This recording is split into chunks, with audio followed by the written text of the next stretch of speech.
যখন আদালত একটি রায় দিবে, আপনি সেই রায়টা অপছন্দ করতে পারেন, কিন্তু সেই রায়টাকে আপনাকে মেনে চলতে হবে। এখন রায়টা যখন দেওয়া হয়েছে এবং সরকারের একজনের উপদেষ্টা সেটাকে মানেননি, এটা সুস্পষ্টভাবে আদালত অবমাননা করা হয়েছে এবং আদালতের নির্দেশ অমান্য করা হয়েছে। তিনি তো পুরনো ঢাকায় অত্যন্ত জনপ্রিয় একজন মানুষ। এখন তাকে আপনি জোর করে শপথ না পড়িয়ে আদালতের নির্দেশ দেওয়া সত্ত্বেও তাকে আপনি মেয়র হতে দিবেন না, এবং তার মেয়র হওয়ার জন্য সেখানকার যে এমনকি তাকে এখন দেখবেন যে কমেন্ট বক্সে বিভিন্ন জায়গায় দেখবেন যে তাকে ম্যাথর বলা হয়। মেথর ইনভেস্টিগেটিভ রিপোর্টার যারা রয়েছেন, আমাদের সাংবাদিক ভাইরা যারা রয়েছেন, তারা যদি একটু ডিগ করেন, তারা যদি একটু অ্যানালাইজ করেন, তাহলেই হয়তো এটা পরিষ্কার হয়ে যাবে যে কেন ইশরাককে ডক্টর শাহাদাত যেভাবে চট্টগ্রামে মেয়র হয়েছেন, সেভাবে আদালতের নির্দেশে ঢাকায় কেন মেয়র হতে দেওয়া হয়নি বা হচ্ছে না। এখন ইশরাকের এই প্রসঙ্গে প্রত্যেকটা প্রসঙ্গের একটা পজিটিভ নেগেটিভ নানা দিক থাকে, কিন্তু আমরা যখন সেটা বিশ্লেষণ করব তখন আমাদের দেখা উচিত যে প্রচলিত আইনে বাংলাদেশে এখন কি বলছে, তাই না? তো ইশরাক যখন মামলা দায়ের করেছিলেন, সেটা শেখ হাসিনার সময়ই মামলা দায়ের করেছেন, কিন্তু তিনি যে মামলা রায় পেয়েছেন সেটা কিন্তু ইউনূস গভর্নমেন্টের ফর্ম করার পরে তিনি রায়টা পেয়েছেন। অর্থাৎ এই আমাদের অন্তর্বর্তী সরকারের হাইকোর্ট তার পক্ষে রায় দিয়েছে। পরবর্তীতে হচ্ছে সরকার সেই রায় মনে করেছেন যে সেই রায় যৌক্তিক না, যে কারণে তারা হচ্ছে অ্যাপিলেট ডিভিশনে সেটার বিরুদ্ধে রিভিউ চেয়েছে। এখন অ্যাপিলেট ডিভিশনও হচ্ছে ইশরাক সাহেবের পক্ষেই রায় দিয়েছেন, এবং আর একটা অথরিটি হচ্ছে ইলেকশন কমিশন। ইলেকশন কমিশন যেটা করেছেন, যে মতামতটা দিয়েছেন, সেটাও ইশরাকের পক্ষেই দিয়েছেন। এখন একটা দেশের সরকারের জন্য একটা রায় এসেছে হাইকোর্ট থেকে, সুপ্রিম কোর্ট থেকে, এবং ইলেকশন কমিশন সেই রায়ের পক্ষেই মতামত দিয়েছে, কিন্তু তারপরও সরকার আমরা দেখেছি যে ইশরাককে শপথ পড়াননি, এখন পর্যন্ত শপথ পড়াননি, এবং যতদিন পর্যন্ত তার মেয়াদ ছিল বলে আমরা জানি ততদিন পর্যন্ত তারা শপথ পড়াননি। এমনকি যে শপথ না পড়ানোটা যে ভুল হয়েছে এবং আইনগত এক ধরনের ল ব্রিচ করেছেন তারা, সেটা নিয়েও তাদের মধ্যে কোনো আলোচনা আমরা দেখছি না। বরং আজকে আমরা দেখছি যে উপদেষ্টা আসিফ বরং ইশরাকের বিরুদ্ধেই কোনো ধরনের আইনগত ব্যবস্থা নিবেন এই ধরনের কথা বলছে। তাহলে আমরা এমন একটা দেশে বসবাস করছি যেই সরকারকে, অন্তর্বর্তী সরকারকে যদি আদালত থেকে একটি নির্দেশ দেওয়া হয়, সেই আদালতের নির্দেশ নিয়ে আপনার অনেক রকম প্রশ্ন থাকতে পারে, বিতর্ক থাকতে পারে, আপনি অপছন্দ করতে পারেন, কিন্তু একটি সভ্য সমাজে বসবাস করতে হলে আপনাকে আদালতের নির্দেশ মান্য করতে হবে। আর যদি সেটা সরকার হয় তাহলে তো অবশ্যই মান্য করতে হবে, তাই না?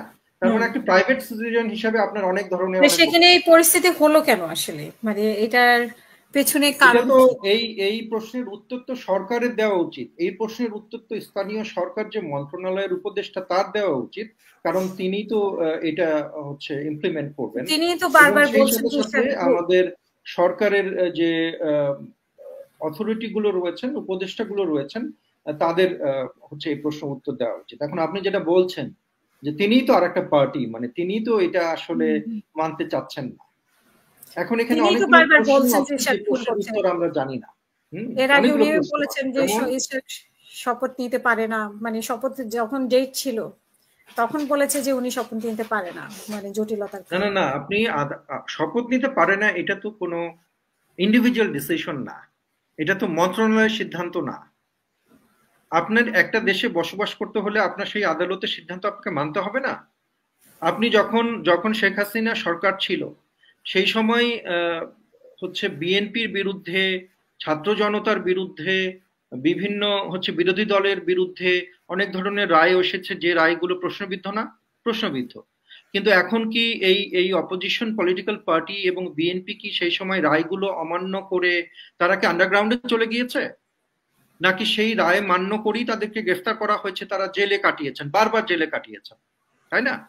তার মানে যখন আদালত একটি রায় দিবে, আপনি সেই রায়টা অপছন্দ করতে পারেন, কিন্তু সেই রায়টাকে আপনাকে মেনে চলতে হবে। এখন রায়টা যখন দেওয়া হয়েছে এবং সরকারের একজনের উপদেষ্টা সেটাকে মানেননি, এটা সুস্পষ্টভাবে আদালত অবমাননা করা হয়েছে এবং আদালতের নির্দেশ অমান্য করা হয়েছে। এবং আমি মনে করি যেটা আদালতের মাধ্যমে সেটা সমাধান করা উচিত, যে কেন তিনি এটা অবমাননা করলেন, কেন তিনি আদালতের আদেশ অমান্য করলেন। এখন আদালতের আদেশ অমান্য করে তারপরে আবার যে ভিকটিম, তার বিরুদ্ধে প্রচারণা চালানো এবং তাকে অভিযুক্ত করা, সেটা আমি জানি না যে সেটা কিভাবে আপনি ডিসক্রাইব করবেন, হ্যাঁ, এবং সেটা কিভাবে আপনি ব্যাখ্যা করবেন। এখনো আপনি দেখবেন ইশরাক সম্পর্কিত যত সমালোচনা রয়েছে, প্রচুর সমালোচনা রয়েছে, আপনারা দেখবেন এই কমেন্ট বক্সও দেখতে পারেন, সেখানে কিন্তু আপনারা কোনো যুক্তির কথা শুনবেন না। তারা শুধু বলবেন যে অনেক ক্ষমতার লোভ আছে, কেন হচ্ছে সেই সময়ে একটা মামলা করা হলো, এখন শেখ হাসিনার সময়ের মামলার রায় কেন আমরা মানবো, অথবা শেখ হাসিনার সময়কার একটা মামলা করা হয়েছে সেটাকে নিয়ে কেন এখন হবে। তো মামলার রায় তো এখনো হয়েছে, এই সরকারের আমলে তো মামলার রায় হয়েছে, সেই মামলার রায় আপনার অপছন্দ হলেও সেটা মানতে তো আমরা বাধ্য। এখন আপনি দেখেন, জি বলেন। আরো কিছু প্রশ্ন নিশ্চয়ই আপনি দেখেন যে ইশরাক এক ধরনের তারেক রহমান এবং ডক্টর ইউনূসের বৈঠকের পরে বিএনপির মধ্যে এক ধরনের, সরকারের মধ্যে এক ধরনের সমঝোতা হয়েছে। তো সেইখানে ইশরাককে কেন বিএনপি থামাতে পারছে না? তারপরে ইশরাক কেন জোর করেছে নগর ভবনে গিয়ে নিজের দায়িত্ব বুঝে নিল? আমরা দেখলাম যে তাকে আবার ফুল দিয়ে সবাই বরণ করে নিচ্ছে। তো এইভাবে জোর জবরদস্তি করে কেন?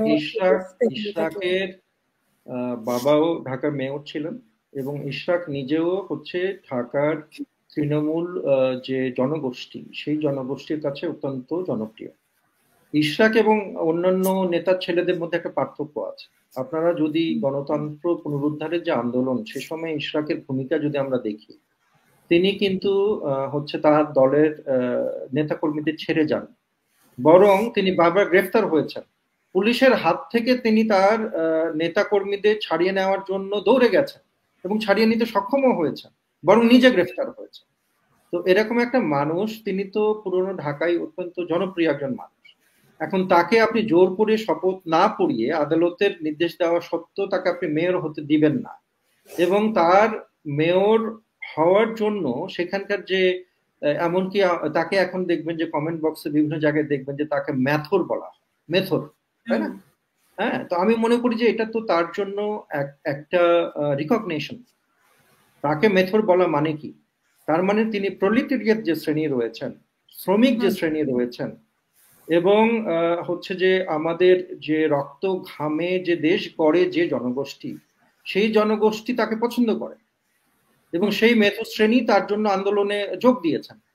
এখন যারা তাকে এই মেথর বলে হচ্ছে অপমান করার চেষ্টা করেন, আমার কাছে মনে হয় যে সেটা দিন শেষে তার জন্য এক ধরনের রিকগনিশন হিসাবেই দাঁড়ায়।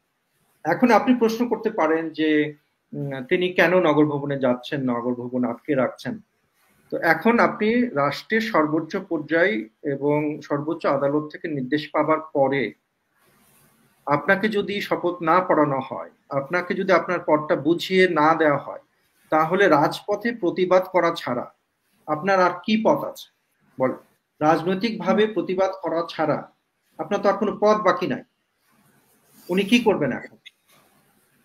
যারা সমালোচনা করছেন তাদের কাছে যদি আপনি এই প্রশ্নটা ছুড়ে দেন যে ইশরাকের এখন কি করা উচিত, তাহলে মানে আদালতের আদেশ ওর পক্ষে যাওয়ার পরও তার বলা উচিত যে না ভাই, আমি তো তাহলে আর মেয়র হতে চাই না। এখানে বিএনপির অবস্থান কি? আমরা কিন্তু বিএনপির কোন অবস্থান, বিএনপির অবস্থান কি এখানে? এখানে বিএনপির অবস্থান কি? এই প্রশ্নটি তো দলীয় প্রশ্ন না, মেয়র পদটা তো একটা দলীয় পদ না। অতএব আমার কাছে মনে হয় না যে এটা অবশ্যই বিএনপিকে প্রশ্ন করার মতো কোনো হচ্ছে অবকাশ এখানে রয়েছে। বরং আমাদের এটা দেখা উচিত একটা আইনগত বিষয় হিসাবে, যে আইন সরকার মানছেন কিনা, উপদেষ্টা কি কারণে আসলে শপথ গ্রহণ করাচ্ছেন না। চট্টগ্রামে তো শাহাদাত সাহেবকে একই ধরনের রায় দিয়ে শপথ গ্রহণ করিয়ে সেখানে মেয়র হিসাবে শাহাদাত সাহেব কাজ করছেন। তো ঢাকায় কি মধু রয়েছে? ঢাকা সিটি কর্পোরেশন এবং এই যে নগর ভবনে কি এমন রয়েছে যে যেখানে সেখানকার দায়িত্ব আদালতের নির্দেশ অনুযায়ী ইশরাককে দেওয়া যাচ্ছে না? সেখানে কে অফিস করতেন এতদিন? সচিবালয়ের এই যে এলজিআরডি হচ্ছে মন্ত্রণালয়ে আগুন লাগার পরে নগর ভবনে কেন হচ্ছে আসিফ সাহেব অফিস করতেন, এবং তারপরে হচ্ছে নগর ভবনের যে বিভিন্ন ধরনের হচ্ছে যে কার্যক্রম রয়েছে সেগুলোতে কাদের বিরুদ্ধে দুর্নীতির অভিযোগ রয়েছে, কারা সেগুলো নিয়ন্ত্রণ করার চেষ্টা করছেন, সেইগুলো যদি আমাদের হচ্ছে ইনভেস্টিগেটিভ রিপোর্টার যারা রয়েছেন, আমাদের সাংবাদিক ভাইরা যারা রয়েছেন, তারা যদি একটু ডিগ করেন, তারা যদি একটু অ্যানালাইজ করেন, তাহলেই হয়তো এটা পরিষ্কার হয়ে যাবে যে কেন ইশরাককে ডক্টর শাহাদাত যেভাবে চট্টগ্রামে মেয়র হয়েছেন সেভাবে আদালতের নির্দেশে ঢাকায় কেন মেয়র হতে দেওয়া হয়নি বা হচ্ছে না। জি, আমরা আগে আপনি যেটা বললেন ইনভেস্টিগেটিভ জার্নালিজম, কিন্তু এখন আমরা দেখি না। এটার উপর কারণ কি? মানে এখন সবার মধ্যে একটা আতঙ্ক, এর জন্য এর বিরুদ্ধে রিপোর্ট করলে আমার এই সমস্যা হবে, এর বিরুদ্ধে রিপোর্ট করলে ওই সমস্যা হবে। সো সেখানে আমরা কিভাবে সত্য ঘটনা জানতে পারবো আসলে কি হচ্ছে, কোথায় কি হচ্ছে? না, এটা একদিনে তো না, হয়তো আমরা হাসিনার সময় যে নানা রকম দুর্নীতি হয়েছে সেই দুর্নীতির আম, প্রকাশ তো এখন হচ্ছে। হুম। তো এই অন্তর্বর্তী সেটা সরকার তো অনির্দিষ্ট কালের জন্য সরকার গঠিত হয়, একদিন না একদিন এই অন্তর্বর্তী সরকারও হচ্ছে গণতান্ত্রিক পন্থায় একটি নির্বাচিত সরকারের কাছে তারা ক্ষমতা হস্তান্তর করবে, এবং নির্বাচিত তখন সরকার এসে যখন ইনভেস্টিগেট রিপোর্ট পাবেন এবং নিজেরা যখন তারা নানাভাবে তদন্ত করবেন, তখন এখনকার যারা বিভিন্নভাবে দুর্নীতিতে জড়িয়ে পড়েছেন সেই খবরও আমরা জানতে পারবো।